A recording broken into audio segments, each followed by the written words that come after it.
Welcome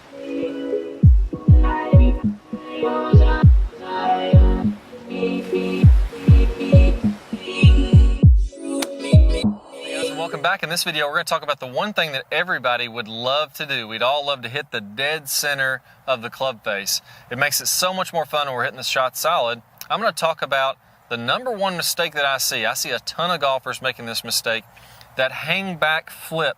If you tend to hit the ball a little bit low on the club face, you very rarely hit it above the center, this is going to be a great video for you. Let's go ahead and get started. Now, if you're joining us on YouTube, make sure click down below on that subscribe button. That way you don't miss out on any of our great videos that are coming. I got some really good ones for you guys that are going to help you all with your game. So make sure you subscribe so you don't miss out on those. Same if you're on a mobile phone, just click the drop down and then you can subscribe from there. All right, hitting the center, the most common thing that I see, and if we kind of zoom in on this club face, you'll notice that this is a used driver that I got. I broke the face on one of my old ones. I really like this old Ping i15, old driver, but I really like it. The wear pattern is going to tend to be toward the lower part of the face and more toward the heel. Ideally, where we want to be on the driver is either dead in the center or a little bit above that into the toe side. Just maybe a 1/4 inch would be absolutely perfect.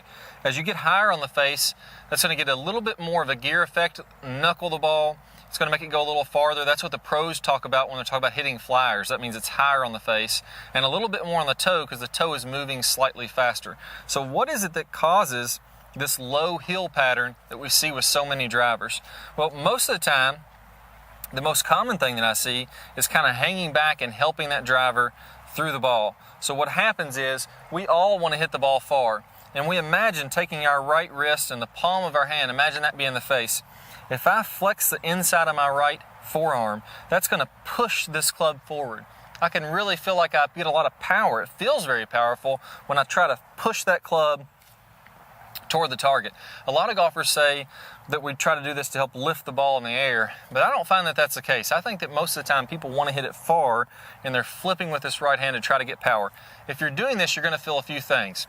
Number one, you're going to feel a little bit of weight on your back foot as you're coming through the shot. So almost like you're planning up and really trying to push off that back foot to help that ball forward. Again, you're going to feel like the muscles on the inside of your forearm are pushing. And lastly, you're going to feel a lot of pressure on the index finger and the middle finger of your back hand. That's that pushing action. Whenever I push, that's where I'm going to feel the pressure of the grip in my hand. So if that sounds familiar, this is probably something that you're doing. All right, so now that we know that, what do we do about it? If we don't want to push, what is it that we're doing? Well, again, that's that idea that we're going to take this club, we're going to push it toward the target. In reality, what's happening is the pros are letting their club get a lot of lag, so a big angle between their forearms and the club shaft. They're getting those hands low, and what's happening is as the body clears out of the way, as my body opens up, look how this left shoulder goes up and higher. So if I'm going toward the camera, as my body clears out of the way, look how my shoulder goes up and out that direction. And look how my left arm, because it's hanging from my shoulder, is also going to work up that direction. So if you look at just the butt end of the club, that club moves up and in. If I'm doing that with a golf club, imagine I had this angle here, of this angle of the club, and I pull that club up. That's going to accelerate that club toward the target. That's going to let that club whip a lot faster than if I took this and pushed the club. As crazy as it seems, if you've got some pretty good high club head speed, the bottom of the grip where your right hand is on the grip, it's accelerating so fast, the right hand really can't keep up through contact. So even if you're trying to push, you're probably actually pulling it and slowing it down, which is counterintuitive, but it's actually happening. It's going to kill your swing speed. Now what we want to do is make sure that we clear out of the way. The biggest thing here is we have to open up the body. You'll hear me say this in a lot of videos, and I say it so much because it's really important. If I feel like I'm going to be swinging with some power, I want to feel like I open my body up. Just like I was going to toss this golf ball down the fairway. I'm going to open my body up and then let that club go. Same thing's happening in the full swing. As I open my body, left hip, left shoulder, then the club all coming up and in, that allows that club to whip on through there so I don't have to feel like I'm pushing at it. When I'm doing this, now my lead side of my body is leading the way.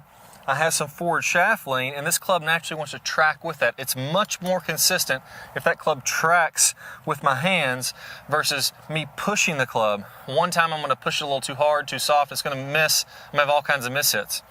Plus, if my hands are leading the way, I'm going to be coming in fairly level with this ball. Whether we're talking about driver, swinging slightly up on it, or irons, swinging slightly down, I'm not going to be as inconsistent. I can have these hands leading the way and consistently hit the center of that club face. If I'm flipping at the club, pushing at it, now what happens is this club wants to ground out back here behind the ball, and then it flips back up into the ball. That's why it's lower on the face. I'm also feeling like it's tough to get any part of the club face above center in contact with the ball because that thing is moving back up. And when that happens, if you hit it just right, it's the center of the face. If you flip a little early, it's going to work down lower and more toward the toe.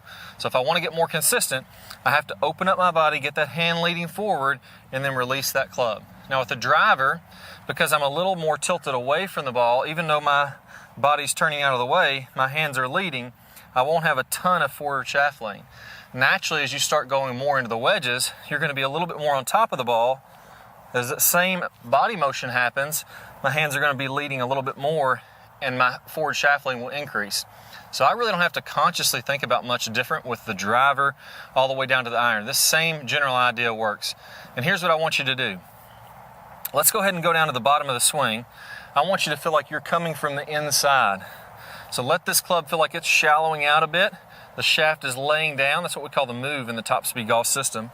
And then from there, let's go all the way down to where my club's in front of my right knee. Now from here, I want to feel like my left leg has some bend. It's angled out. And now I can push into the ground, and that's going to allow me to do two things. Number one, it's going to allow everything to turn up and out, and it's going to allow everything to open up. That way this club head is trailing my hands and arms, and it's going to be very consistent.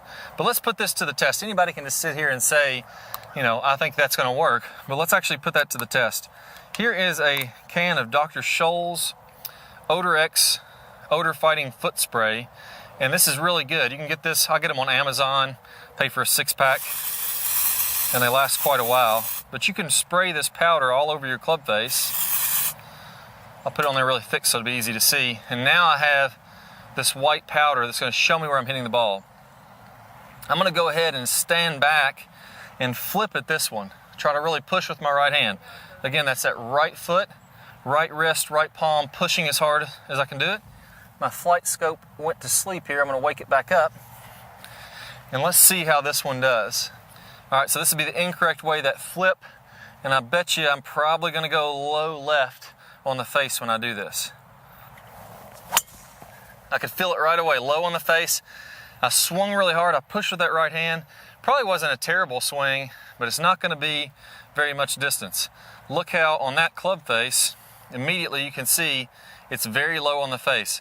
Some of those might be toward the heel. Very few of them are going to be toward the toe when I'm doing that. But again, it's just hard to get it high enough on the face because I'm pushing the club with my hands and arms toward the ball. Now, if I do the same swing effort, if I put out the same amount of effort and I let those hands get low, I let my body open up, now I'm going to be able to get a lot more speed. So if I feel like my hands get low, then everything clears out of the way, now I'm going to really be able to rip this golf ball and get a little higher on the face. There we go, killed that one. So that one will be much farther on the flight scope. I didn't see the first numbers. That one is way out there. You'll see there, higher on the face. Whoop, lost my driver. I can swing it better and hold it. So I got some scratches on there from the grass, but you see that one's higher on the face and a little bit on the toe. That's basically the best you can do for your distance. And you can only do that by letting that club shallow out and then rotating everything on through. So on that one, we'll kind of scroll back. Swing speed was 115. Didn't swing all that hard, but I hit it really solid. We got a little wind behind us, carried 298 and 335 after the roll. If we compare that to the first one, 113, I swung 1 mile an hour faster on the first one, but I only carried 230 and 259. So literally I went from roughly 260 all the way up to 335. So picked up, 75 yards just by hitting it in the right spot on the face. That's how important that can be. So finally here, let's get to the drill. It's great to know, okay, I understand what's going on. What do I need to do to actually make this go into my own game so I can stop flipping and start rotating on through there? All right, so this is going to be a 3-part drill. Part number one, we're gonna do some practice swings here. I want you to go to the top of your swing, and you can imagine if I have this club, I'm gonna let it rotate to the right. The back of my left hand is gonna be up toward the sky. I'm gonna feel like I bow my wrist a little bit. So I'm taking this club and I'm gonna feel like I'm twisting the handle just like this. So I'm twisting it, which would be to the right or clockwise as I start my downswing, and that's gonna shallow that club out. That's the first piece. Let's make about 5 or 10 swings practicing that. Shallow it out and on through. 5 or 10 swings just to get comfortable with that motion. Piece number two is I'm gonna do a squat and I'm gonna get my hands nice and low. So number one was that shallowing it out. I'm exaggerating here just to give the effect. Piece number two is I'm letting my legs bend and I'm letting my hands get low. Now this is really important. If my hands stay high, I'm gonna tend to flip at the ball to be able to reach it. If my hands get low, now I have plenty of room to reach that golf ball. So I'm gonna do about 10 more, shallow, hands low. From the last piece here, I'm gonna go ahead, as I come on through, I'm gonna let my body open up and I'm gonna let my hands turn back up and in. So my left leg has to straighten, my left shoulder has to go up, and my grip has to go up and in that way to feel like I get that to whip on through there. Another 10 or so practice swings to really get comfortable with this, and then we're gonna go ahead and let it fly. So I'm gonna shallow the club out. I've done those, gotten low. Now I'm gonna really let everything extend up, hit another really nice, solid, long drive.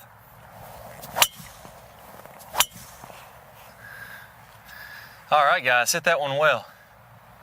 So let's take a look at these numbers.